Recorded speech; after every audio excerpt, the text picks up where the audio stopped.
Welcome to another fantasy romance recommendation list. Today we have 5 of my current favorites that are available on KU. KU is like my favorite subscription service to exist. I read so many books off of it. I feel like I really get my money's worth, and I feel like I want to help you guys get your money's worth as well. Let's start off with probably my favorite book of the year, House of Bane and Blood by Alexis Elmenard. Both this and the second book are available on KU to binge at your heart's desire. This is such a unique romantasy to me. It's Peaky Blinders-esque. It's an urban setting. We're in a like fantasy city, so it's not like our city, but it's like fantastical and made up, but it's still like a city setting. There's essentially like a war happening between what they call the natives and the remnants, and we're following Camilla, who is our main character, as she's part of one of the top families that has no magic, so she's one of what they call the natives, and her family owns a railway, and because of the location of the city, the railway is really what helps their goods cross. It's like a peak infrastructure in the city, so they are making money off of it. However, her brothers have put her family into debt, and it is her duty as the woman in the family to get them out of debt by marrying someone from another rich family for some money. She doesn't want to do this though. And so when her brother makes a deal with one of the other really expensive, really like well-off native families, Camilla ends up making her own deal with one of the remnant families, which is gasp-worthy because the remnants and the natives are at war, but it's a better deal for her, and she is willing to do it in order to, one, help her family, and two, kind of have her own choice. I feel like I'm doing this synopsis not great. I absolutely loved this. Our boy Nico, who is the main male character, he's got a like mechanical hand, like a metal hand, and the things he can do with that, chef's kiss. I really, really loved the romance in this. There is equal amounts plot and romance.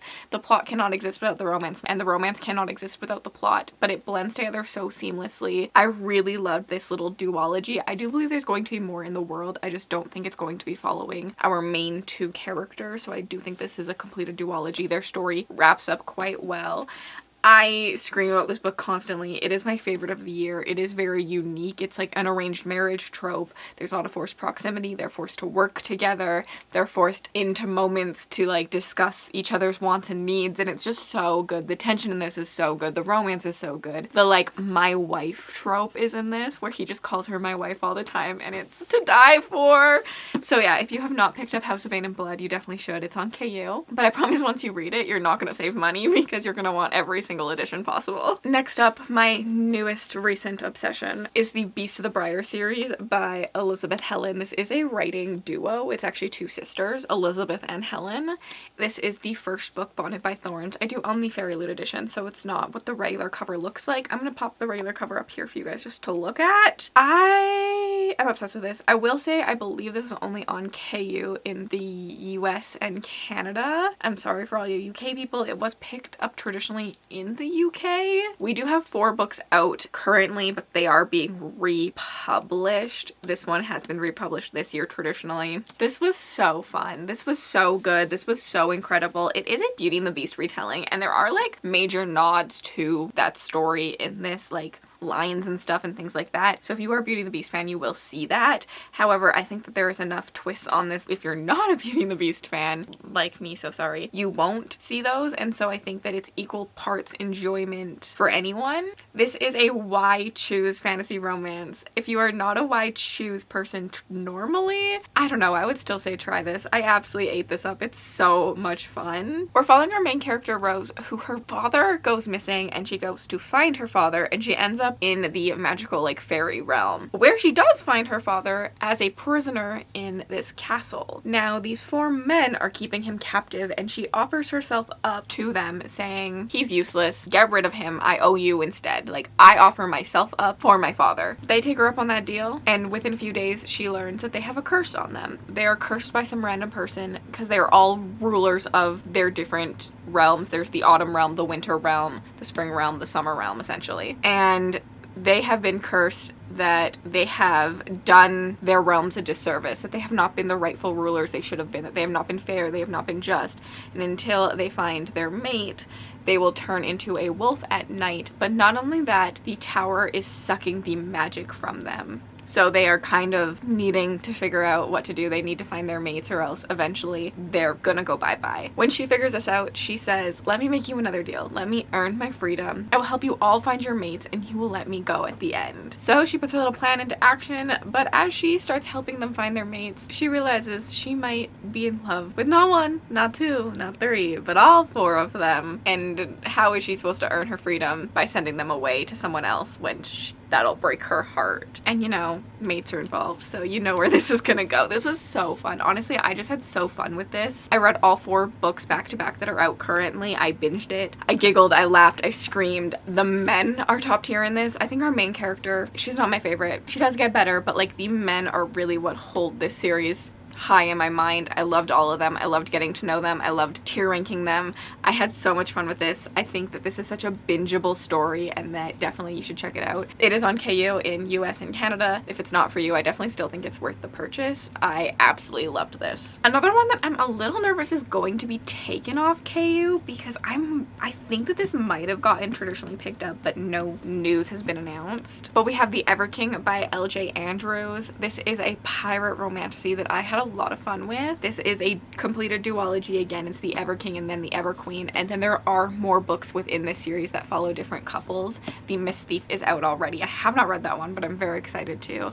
But this first duology really gave me what I needed and I loved it. We're following our main character Livia, who comes from a land that at one point defeated the Everseas. They banished the Everseas to forever be within their own kingdoms and to not be able to cross like a boundary into their land. But when they did this, they had the Everking, this little like young boy at the time, prisoner, and Livia went to go meet him every day.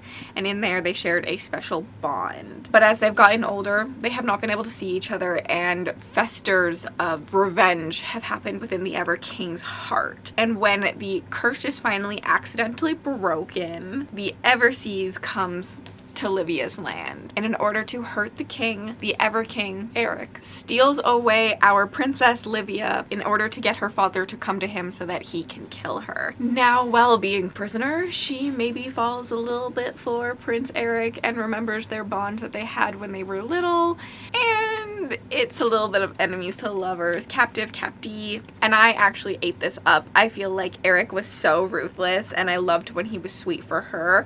It's a little bit toxic at times. Okay, I'll give it to you there. But at the end, you really realize why Eric is the way he is, and you understand his motives, you understand every decision he made, and I agree, I would make all those same decisions because of what positions he was put into, and I really, really, really had fun with this one. I really liked book 2. Like, book 1 was good, but book 2 was everything to me. Book 1 has more romance in my opinion, and book 2 has more plot. I do wish they like melded a little bit together, but definitely worth the read, especially on KU in my opinion. I really hope that everyone else enjoys this as much as I did. I loved Eric's lines. Like, he has some of the best like lines in this in my opinion. Ugh, he's so good. I'm thinking about how I need to continue on and read The Miss Thief. That's like the best thing I can give a book, is like just wanting to continue a binge is just my favorite feeling, and this did that for me. I need to read The Miss Thief. Okay, I'm a little late on the game. I understand that, but it is shocking to me that The Cruel Prince is on KU. I read this literally 2 days ago and I'm obsessed, so I had to put it on this list because this is on the pipeline from YA to romantasy. It might be a little bit more YA than like all the rest of the romantasy on here, which are like new adult, like this is closed door, but the tension in this is like nothing I've ever read before, and it's my favorite thing. I think my love of a slow burn romance really comes from YA fantasy romantasy because they just do it like no other. They do the will they won't they so good. They do the like do they hate each other but are they actually just secretly in love so good. They do like the cruel moments, the good moments, like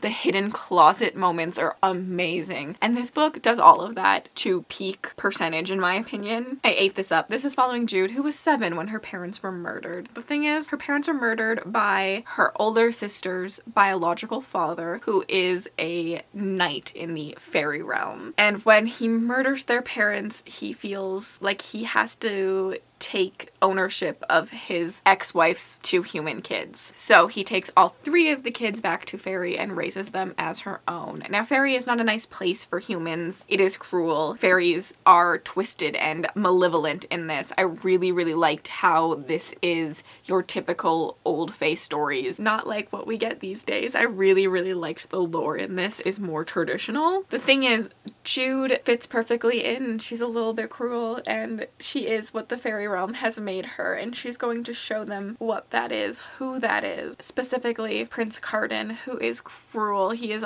awful, and she's going to push his buttons at every turn until maybe they have to work together, and how is that going to work out? I am currently on the 3rd book in this series, and I absolutely ate it up. This is your sign that if you have not read The Cruel Prince, although the entire world has read The Cruel Prince, it's just me who hasn't. This is on KU. Pick it up right now. This is up there for one of my favorite YA series with the Red Queen with the Amber and the Ashes. I ate this up. I absolutely adored this. So you should pick this one up if you haven't yet, but I understand it's probably just me. But I still had to put it on this list because I truly, truly loved it. Lastly on this list is an interesting one for me. It's actually a 3-star from me, but a book that I keep thinking about, and that's Nightshade by Carrie Lake. This was just so different than anything I've read, and Carrie Lake is so atmospheric. Honestly, I could also put Anathema on this list by Carrie Lake. They're both on KU, and I enjoyed both of them probably equally, and I think about both of them because they feel very different, but I'm specifically going to recommend to you Nightshade.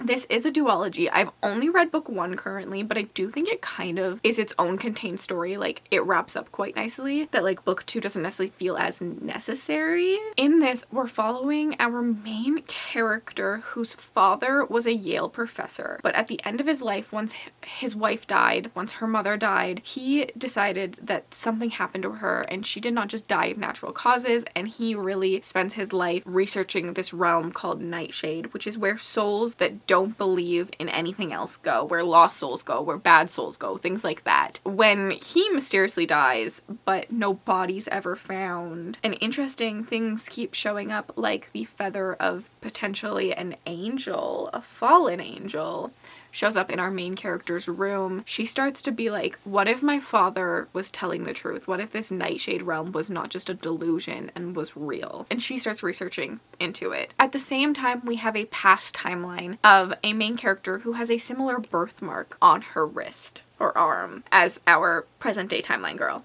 whose mother was burned at the stake for being a witch, and she is taken in by a cult that says, although we burned your mother, although we think the devil is inside of you, we are going to cleanse your soul. You're too young to be given to the devil. We can fight it. And as she grows up within this cult, they really never leave that prejudice behind. They always think that she is something evil, but one day she meets the Baron, who is also kind of seen to be semi-evil. He's just kind of protected by his status as a royal line, and his mother is well loved, but when she dies, there's a lot of dying in this book, things start to unravel, and the cult really starts to take a step forward in the story. We have like the back and forth timeline quite a bit, and then we also have a male POV in this who is a fallen angel in the Nightshade realm. We obviously know that our 2 present day timelines, because he's in the present day and her, are going to like, it's a romance book. It's a dark romance book, fall in love. And then there is this other past timeline, and there is a romance happening in there between our cult girl and the Baron. This book sets up what is going to be, in my opinion, like from the start, and it's really well done. It's really atmospheric, and it was just so different than anything I personally had read, and I loved it for that, even though I only gave it 3 stars because it was just a little too long in my opinion. I loved like the vibes. Like the vibes were vibing in this, and it was A1. It was amazing, and I really need more people to read it just because I want to talk to more people about it. It is a dark romantasy. It's a dark paranormal romance technically, and there are some dark graphic scenes. It starts off with a pretty dark scene,